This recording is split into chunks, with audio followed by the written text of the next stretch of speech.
copains, comment ça va bien? Alors cette semaine, on va essayer d'aborder un truc qui, à mon sens, est une des missions les plus difficiles que tu auras et que j'aurai moi-même aussi, parce que je suis en plein dedans, l'occasion d'aborder. Et j'ai intitulé la vidéo « Ne lâche rien ». Pourquoi? Parce qu'en fait, je voudrais essayer de vous parler de cette situation assez inconfortable dans laquelle tu te trouves quand depuis des semaines, des mois, des années, tu es fidèle à ta spiritualité, à ta méditation, à ta visualisation, à tout ça, et que bon, ta vie, elle va, on va dire, elle suit son cours, quoi. Tu vois, il n'y a pas d'événement spécialement exceptionnel, que ce soit dans un sens ou dans l'autre. C'est-à-dire que ce soit du côté du bien ou du côté du dark. Voilà, quoi. La vie suit son cours, on va dire. Donc là, tu fais ton bonhomme de chemin. Tu fais tes méditations toutes les nuits ou toutes les soirées, ou tout, je sais pas quand tu médites. Tu fais tes visualisations, voilà, tout va bien. Tu es en pleine foi, quoi, tu vois, je veux dire, tu crois vraiment, voilà, t'es à fond dans ta spiritualité, tu crois, t'as la foi, voilà. Mais en même temps, il n'y a pas vraiment des événements dans ta vie qui pourraient éventuellement te faire douter de la véracité de ta pratique, en fait, tu vois. Parce que tout va plus ou moins bien, voilà. Bon, c'est pas la panacée, mais c'est pas la catastrophe non plus, tu vois. Voilà. Alors, dans ces conditions-là, c'est relativement facile d'être fidèle à tes convictions. C'est relativement facile de garder la foi. C'est relativement facile de continuer régulièrement tes méditations, parce que tu te dis, ouais, de toute façon, ça va payer. Enfin voilà, je veux dire, ça m'aide, je suis bien, je vais bien, ma vie va bien, tu vois. C'est relativement facile de faire de la visualisation parce que tu t'attends à mieux. Parce qu'en général, quand tu visualises pour du mieux. Tu visualises pas pour de la merde ou pour empirer ta life, on va dire. Tu vois, donc bon. Si tu veux, dans ces conditions-là, enfin moi je l'ai constaté en tout cas, et je pense que toi c'est pareil, c'est quand même beaucoup plus... Enfin, c'est easy, quoi. Tu vois, d'être dans la bienveillance, d'avoir la parole juste aussi, tu vois, dans ces conditions-là, tu peux rassurer les autres aussi, qui doutent. Dans ces conditions-là, tu restes dans la positive attitude, en fait, sans vraiment aucune difficulté, tu vois, voilà. À l'inverse, là où c'est beaucoup plus difficile d'arriver à être constant dans ton chemin d'éveil et d'être constant dans ta spiritualité, dans ta méditation, dans ta visualisation et surtout, dans ta foi. Dans ta foi en tout ça. Dans ta foi au fait que ça fonctionne, ça va fonctionner pour moi, ça marche, j'y crois, je le vibre en fait, tu vois. Et c'est quand ça va pas, quand t'as emmerde sur emmerde, quand t'as coup bas sur coup bas, quand t'as mensonge sur mensonge, quand t'as l'impression que dès que tu sors de chez toi, c'est pour te faire agresser, tu vois. Quand t'as l'impression que tous les projets que tu essaies de mettre en place, ils foirent. Qu'il y a toujours quelque chose pour stopper tes projets et pour te mettre, comme on dit, les bâtons dans les roues, quoi, tu vois. Et dans ces conditions-là, j'avoue, alors tu me diras dans la barre d'infos si toi c'est la même chose, que c'est vraiment pour moi la pire des situations parce que tu es toujours amené à douter à ces moments-là en fait. Tu es toujours amené à douter à ces moments-là de est-ce que finalement tout ça c'est pas de la connerie? Est-ce que finalement la méditation c'est pas une perte de temps?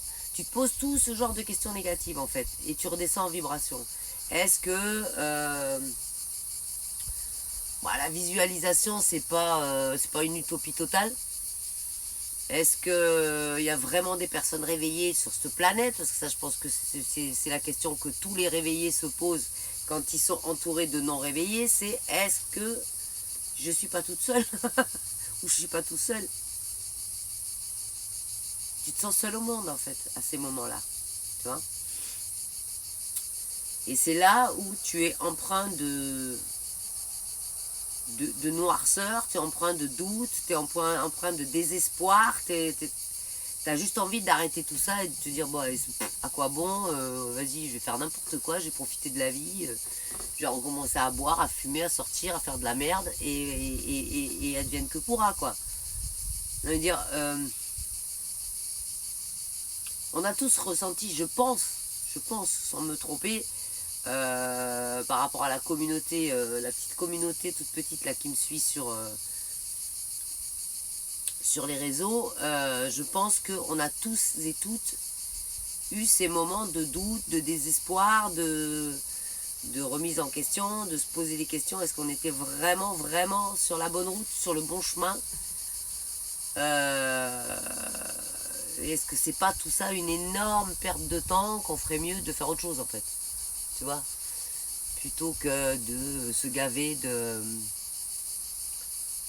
conseils méditatifs, de passer des heures assis en tailleur avec les yeux fermés devant une bougie, enfin tout ça quoi, tu vois. Donc ouais, je pense qu'on l'a tous ressenti. Et c'est pour ça que je fais cette vidéo, parce que moi là, je suis en plein dedans. Alors, bon, les conseils que je vais vous donner dans la deuxième partie de la vidéo, pourquoi je vais vous les donner? Parce que cette situation que je vis là maintenant, de doute, la situation, je l'appelle moi la situation à quoi bon. Tu vois. Cette situation de à quoi bon, eh ben, je l'ai déjà vécue. Tu vois. Mais bon, en général, elle dure pas longtemps.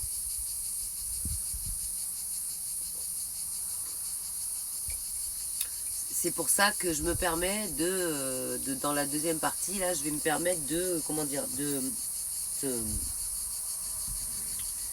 te donner les conseils que moi-même j'applique. Ah, tiens, j'ai le machin qui marche plus, là. C'est quoi le délire? Que moi-même j'applique pour dire que, ben voilà, je suis désolée, mais on doit tenir le coup, quoi. On doit tenir le coup, parce que j'ai déjà expérimenté cette espèce de moment de désespoir, parce que t'es assailli de problèmes, en fait, tu vois. Et là, t'as envie de tout envoyer chier, tout laisser tomber, te dire, vas-y, l'éveil spirituel, c'est de la merde, tout ça, c'est de la merde, je veux plus en entendre parler, tu vois. Et là, ben, moi, vu ce que je vis depuis que je suis en France, parce que je suis loin de n'avoir eu que des bonnes nouvelles ou mes projets sont très très loin d'être ce que j'imaginais être en arrivant ici. Les raisons pour lesquelles je suis venue sont complètement tombées à l'eau. Donc ouais, je suis dans cet état-là de me dire à quoi bon. Voilà. Donc je suis dans ma période aquaboniste. Je suis un aquaboniste. Je pense que c'était une chanson de Gainsbourg, ça, que Jane avait chanté. Et ben ouais, là je suis dans cette période d'aquaboniste. Donc je fais cette vidéo qui s'appelle Ne lâche rien, pour t'expliquer comment sortir de cet aquaboniste et pourquoi sortir de cet aquaboniste et comment sortir de cet aquaboniste. Donc je coupe la vidéo, je reviens, je suis là tout de suite. Ok, alors, deuxième partie de tournage. Comment, pourquoi sortir de l'aquabonisme dans lequel tu te trouves quand tu as plein de problèmes et ne rien lâcher de ta spiritualité, de tes pratiques spirituelles. Alors ouais, c'est super difficile parce que tu fais tout sans aucune conviction en fait. Tu vois, et c'est ça la conviction, la motivation, la régularité, la discipline, c'est ça que tu dois arriver à retrouver. Attends, excuse-moi parce que là je vois, voilà, je me vois pas complètement, voilà. Voilà, c'est ça que tu dois tenter de retrouver en fait quand tu es dans cette situation que j'appelle l'aquabonisme, parce que tout va mal en fait. Et alors, si tu parcours un petit peu internet, que tu regardes un petit peu dans les vidéos YouTube qui te parlent justement de la pratique de la méditation, la visualisation et quelque part l'attente entre guillemets des résultats, bien que c'est pas très bon d'attendre, enfin, voilà, ça sera peut-être un autre sujet, mais tout le monde te dit que c'est justement à ces moments-là que tu dois redoubler de vigilance, que tu dois redoubler de pratique, que tu dois redoubler de régularité et que tu dois redoubler de foi en fait. Quand il y a tout qui foire. Alors, bien évidemment, c'est déjà pas facile de continuer à méditer. C'est pas facile de continuer à pratiquer ta visualisation quand justement t'es limite sur le point de perdre la foi. Et il est là le challenge en fait. Il est là le challenge et en même temps, elle est là la solution. Tu vois, la vraie solution. Parce qu'en fait, c'est aussi quelque part une manière de sortir de ta zone de confort. Parce que c'est très confortable d'être régulier dans ta méditation quand tout va bien. C'est très confortable d'être régulier dans ta visualisation quand tout va bien. C'est très confortable de continuer à croire en ta puissance divine quand tout va bien. Mais quand ça va mal, ben c'est un pur challenge. Surtout de garder la foi, tu vois. Parce qu'encore, si tu arrives si tu es quelqu'un qui est relativement discipliné, qui arrive à, par exemple, tu vois, comme ces gens-là qui font régulièrement du sport, ou qui sans jamais louper une séance, tu vois. Ou des gens qui ont un rituel comme ça quotidien, qui arrivent à tenir sur la longueur, sur le temps. Donc régulier en fait dans leur discipline. Tu peux arriver à continuer à te dire bon bah vas-y, alors c'est l'heure de ma méditation, j'y vais, même si j'ai plus trop la foi, j'y vais, tu vois. Mais justement le problème c'est la foi en fait. Garder la foi malgré tout. Et ben en fait la bonne nouvelle c'est que quand il t'arrive des merdes comme ça, quand tu crois en fait que tout ton travail de visualisation, tout ton travail de méditation va payer, et badaboum, t'as tout qui s'écroule, et ben c'est un gros test de l'univers, ça, dis-toi. L'univers teste ta foi. Mais l'univers, il se dit, mais celui-là ou celle-ci, est-ce que si d'un seul coup j'envoie des grosses galères, est-ce qu'elle va continuer à avoir la foi? Est-ce qu'elle va continuer à pratiquer? Est-ce qu'elle va continuer à croire en son potentiel créateur de sa vie? Ou est-ce qu'elle va se décourager? Tu vois? Donc moi je le prends un peu comme ça, comme un test de l'univers en fait, en mode... alors vas-y, on va t'envoyer monstre galère pour voir si tu es vraiment un vrai croyant. Pour voir si tu as vraiment la foi en l'univers, Dieu, après tu l'appelles comme tu veux, tu vois, la divine, la source, enfin voilà, tu peux, voilà, moi je change de mots au fil de mes envies, et voilà quoi, mais tu l'appelles comme tu veux. Mais en fait, pour moi, c'est un peu ça, parce que en règle générale, quand je suis dans cette espèce de situation d'aquabonisme, oui, c'est une période. On vit quand même dans un monde d'impermanence, et tu peux pas avoir tout le temps que des galères. Forcément, à un moment donné, ça va remonter. tu vois, forcément, à un moment donné, tu vas avoir une bonne nouvelle, puis 2 bonnes nouvelles, puis 3 bonnes nouvelles, tu vois, ou un bon truc qui va t'arriver dans ta life. Donc, mais j'avoue que c'est comment dire, c'est une bonne opportunité pour repartir à zéro, quoi, tu vois. Ça veut dire, en fait, pour arrêter ton chemin spirituel et te dire, ouais, à quoi bon, tu vois. Mais le truc qui va se passer, c'est que quand tu vas avoir à nouveau dans ta vie quelque chose de positif, une bonne nouvelle, une bonne opportunité qui va te redonner du baume au cœur, ben là, qu'est-ce que tu vas faire? Ben, tu vas regretter d'avoir lâché ta spiritualité, ta visualisation, tes pensées créatrices, tu vois. Parce qu'à ce moment-là, quand tu auras retrouvé la foi que tu auras perdue momentanément, tu vas te dire, merde, peut-être que si je n'avais pas perdu ma foi et que j'avais continué, et ben ce positif-là, il serait puissance 10, tu vois. Voilà. Donc, ne lâche rien, en fait, en résumé, tu vois. Ne lâche rien de ta spiritualité, même si tout va à volo dans ta vie, que tu as des problèmes de thunes, d'amour, de travail, de tout ce que tu veux, tu vois. Ne lâche rien, parce que justement, c'est à ce moment-là qu'il faut que tu redoubles d'efforts, que tu redoubles de méditation, que tu redoubles de croyances, que tu, je sais pas moi, pars dans la forêt, va marcher, coupe-toi des êtres humains, parce que en général, quand tu es dans cet état-là, le contact avec les êtres humains, ça t'aide pas vraiment, tu vois. Rapproche-toi des animaux, par exemple, tu vois. Rapproche-toi des animaux, rapproche-toi de la nature, rapproche-toi de toi-même aussi. Essaye de passer du temps seul, beaucoup de temps seul à ces moments-là, tu vois. Et moi, pourquoi j'ai beaucoup de difficultés en ce moment à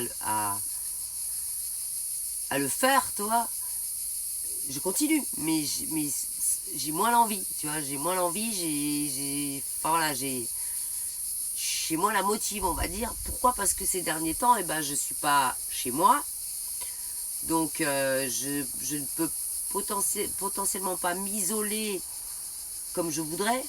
Je peux pas en fait, je peux pas gérer mon emploi du temps comme moi je le souhaiterais vraiment, tu vois. Parce que je suis tributaire des autres, parce que je suis toujours chez quelqu'un, parce que je suis en voyage, tu vois. Donc je suis pas chez moi. Et moi, j'ai pas les moyens de me payer un gîte, un hôtel, ou pour continuer à faire ma vie et avoir mes horaires comme bon me semble, tu vois. Je suis quand même un petit peu obligée de m'adapter aux horaires des personnes chez qui je squatte. Donc, dans ce cas-là, on fait pas ce qu'on veut. Dans ce cas-là, on ne s'isole pas quand on veut. Dans ce cas-là, on ne médite pas quand on veut. Dans ce cas-là, on ne pense pas comme on veut non plus, en fait, tu vois. Parce que moi, par exemple, mon quotidien, comme je le fais quand je suis chez moi là-bas en Guadeloupe, je peux pas le faire, tu vois. Et ça me perturbe tout. Ça me perturbe mes horaires, mon sommeil, mon transit, tout, quoi, tu vois. Parce que moi, enfin, les personnes chez qui je suis, là, en règle générale, par exemple, le matin, ne mange pas, tu vois. Moi, t'as vu, tu te rappelles, quand je suis en Guadeloupe, ben, je bouffe, quoi, le matin, tu vois, et ça fait partie de mon équilibre. Et je fais ma gym, tu vois. Là, c'est pas trop pratique, parce que j'ai pris 2 élastiques dans mon sac pour faire la gym, mais c'est pas comme quand je suis chez moi, enfin voilà, tu vois. Donc je suis un peu moins régulière au niveau de mon sport, et tout ça, ça te déséquilibre.